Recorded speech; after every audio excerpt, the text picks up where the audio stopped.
চলো আজকে তোমাদের এই জিনিসটার সাথে পরিচয় করাবো। এটা অনেকেই চেনো না। এটা হচ্ছে কতিলা।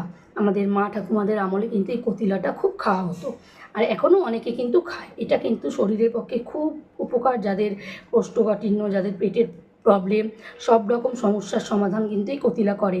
জন্ডিস হলে খুব উপকার এতে।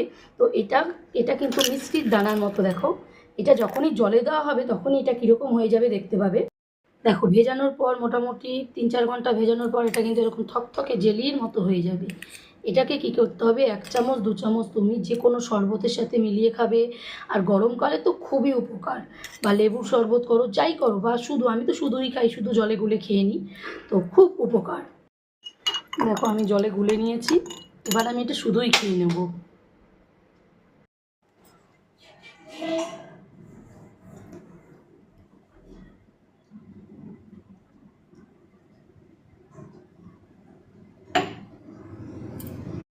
চলো আজকে তোমাদের এই জিনিসটার সাথে পরিচয় করাবো। এটা অনেকেই চেনো না। এটা হচ্ছে কতিলা।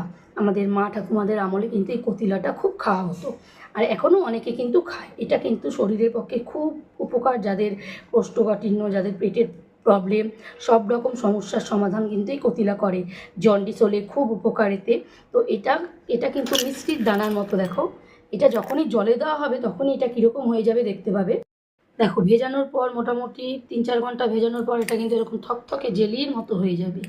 এটাকে কি করতে হবে, 1 চামচ 2 চামচ তুমি যে কোনো শরবতের সাথে মিলিয়ে খাবে। আর গরমকালে তো খুবই উপকার।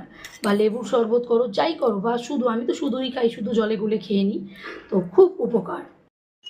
দেখো, আমি জলে গুলে নিয়েছি, এবার আমি এটা শুধুই খেয়ে নেব।